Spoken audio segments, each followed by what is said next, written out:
Hello, everyone, and welcome to the Guest EdTech Virtual Summit Dubai. Thank you for joining us. We're pleased to introduce you to Anju de Alwis, Managing Director of Ultimate Access Education, who will be presenting on technology-driven education and adapting blockchain technology in schools. We hope that you enjoy the session, and over to you, Anju. Thank you. Thank you, Danny, and welcome all.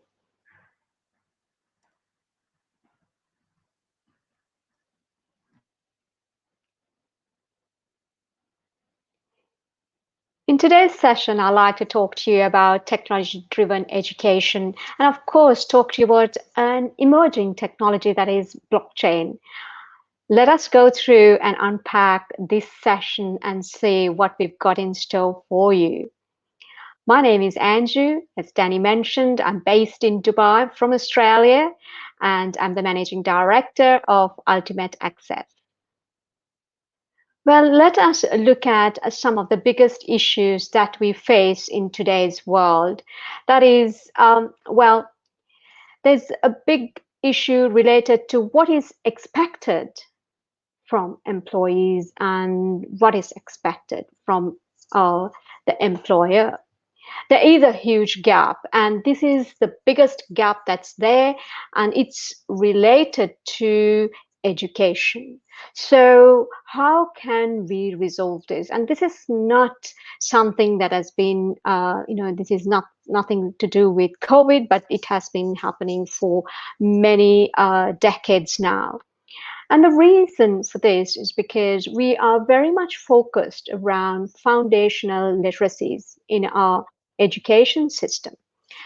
But in today's world, we have moved on and we are looking at the employees are looking at competency, employers are looking at competencies and character qualities that are very much in tune with the business world and the ecosystem that the business thrives in.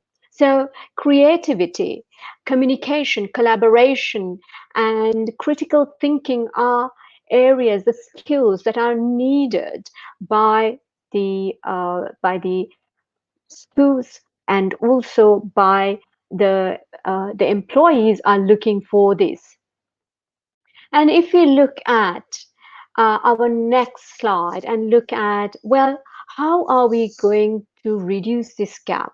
In order to reduce this gap, we certainly need to look at that ecosystem and say, well, it is a collaboration between universities, it's a collaboration with companies, and also we look at technology playing a significant role to reduce this gap. So all of these come together in order for us to reduce this gap. And it does not matter where in the world you are. This is applicable to any place in the world, any country, any school. So it is universal. This is an interesting survey done by ICEF, and it shows off how important online education is in this world, and especially during lockdowns that we are experiencing right now, it has become the most important thing to keep our children connected to the education system. And I like to talk about this new emerging technology that's there, and that's blockchain, which is very much linked to Bitcoin. But I want to take your attention to how we can apply to education. And I like to do this through illustrating two case studies. One is, well, first, let us talk about the key features of blockchain. And I think this is one of the main things that blockchain is so popular and it's getting so much of emphasis. It's immutable, and that means once a record is entered into the system, we cannot override it. And another thing is there's not one central party that controls it. There is collaboration between parties. We do not need a third person. So these three key features become really important for for blockchain and the whole infrastructure thereon. And because of these three key features, that it's used in numerous applications, numerous industries as well, and education happens to be one of them. Let us have a look at one company, one education company, that is Sony Global Education, uh, how they used blockchain. So they collaborated with IBM to create a blockchain-based system, and they had a competition, a mathematical competition that goes that is run across the world. They will get participants from across the world for this competition that they run, and after the competition, they give certificates to the participants. And they collaborated with IBM and incorporated blockchain certification. So this was the first education institute to do this in the world. It's quite interesting when we look at how it can be used in other places as well, and the reason why it becomes a useful application. And here we could see the company, the education institute has initiated this activity. The certificate is given to the participant. Then, of course, there are other people who might be interested in checking if you have actually received this certification. That is maybe your employer, maybe other universities, etc. So others in the ecosystem can also access the system and see the validity of this certification. A similar thing did take place in this in India. Now, this is something completely different, but also linked to education of a different kind. And I thought this is really interesting to bring about, because we talk about here a skill development project. And this particular company, uh, actually, this is a government entity, um, created this skill based project called Kushal.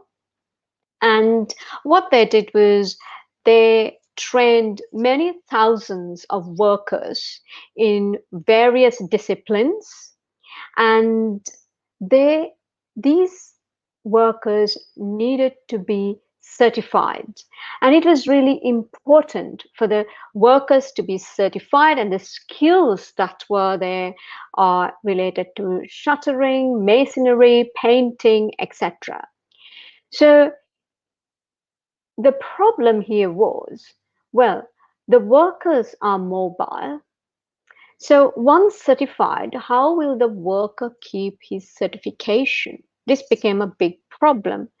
And another aspect is, how would you know the certification is not false? The authenticity of the certification is quite important.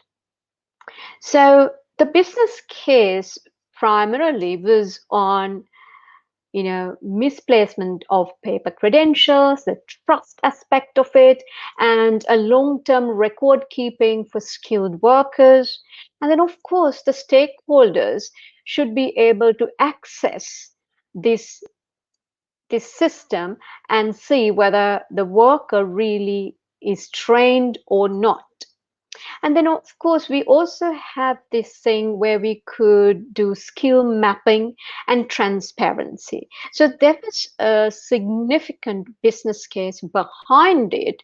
Uh, and that drove them to look at a technology that will support this business case. And that's where this company based in India, Snapper Future Tech, came to work with the government of Delhi and Pune and build this particular blockchain application. Now, the Snapper have got different solutions: supply chain, healthcare, e-government, etc. And this is one of them.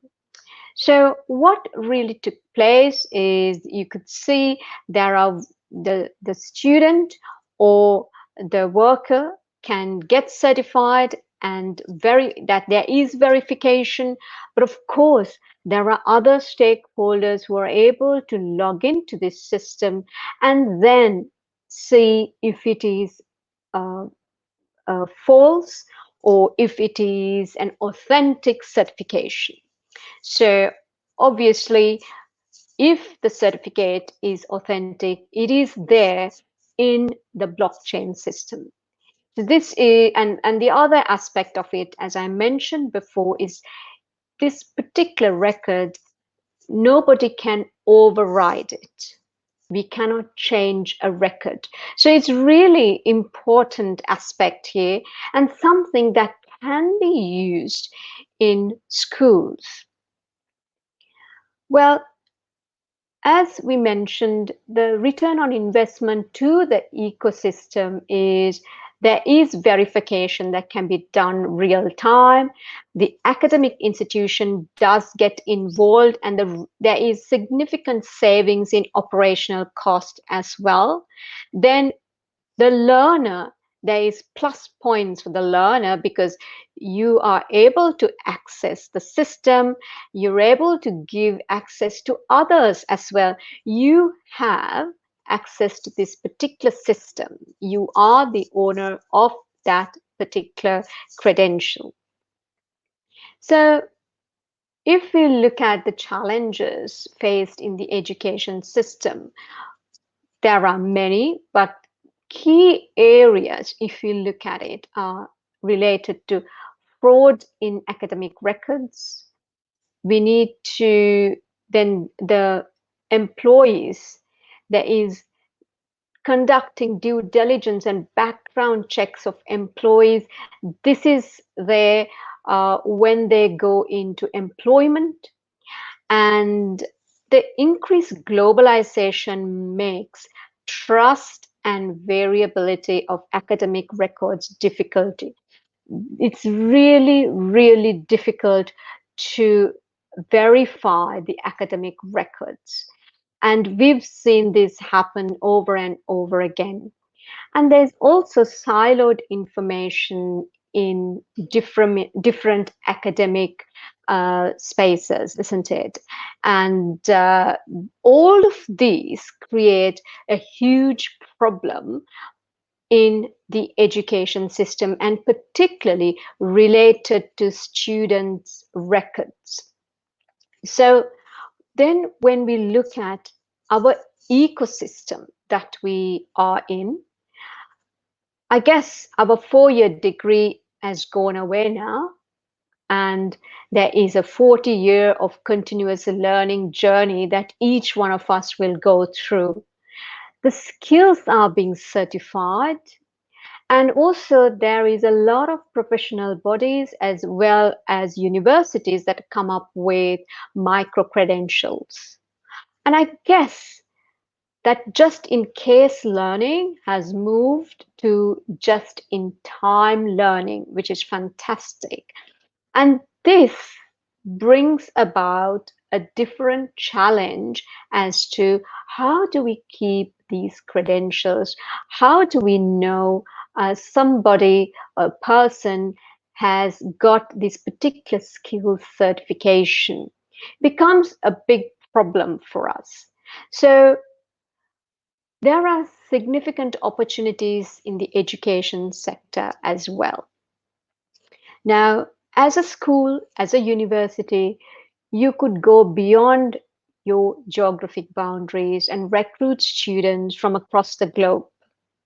You have the ability to recruit faculty from different parts of the world, and even the teachers' horizons that's increased. They're not restricted to a particular school. And then another aspect is micro-credentialing has opened up. So there are lots of changes taking place in this education sector. And I think these are opportunities that each one of us can really take advantage of. However, behind that lies technology. Another example of a micro credential is I like to bring in CP Australia. They have launched their micro credential in digital financing, and this is just not only for members of CP Australia, but even non-members of CP Australia. And again, this has the flexibility, viability, it's trusted, it's coming from this organization. So you could see that professional bodies are also bringing on number of micro credentials into this space. So by doing so, we are trying to reduce the gap. And also, if we look at the education landscape during the pandemic, you could see there's a lot of issues here, negative issues. You could see that 3 to 9 years, 0.9 years of schooling is lost, and US dollars 10 trillion reduction in life cycle earnings. So 7 million children dropping out of school in 2020. This is horrific numbers, and it's really huge. It's going to create a huge impact in the world. But with an ecosystem, with technology being the enabler and getting all the others together, like the students, teachers, parents, employers, government, as well as education authorities, all of these coming together, we can change a lot. And I think that technology will take center stage to bring these parties, these stakeholders together to take education to the next level. This is a really interesting experiment that was done by Sugata Mitra, a leading TED Talk speaker. And the future of schooling, children and learning at the edge of chaos. This was an experiment done some time back, and it shows off the ability for kids to learn online and through facilitated learning. So it's important for us to consider technology, the latest technology that's available, and what technology will support your school and how it can support your school to that next level, and of course supporting the children in your school as well. Thank you.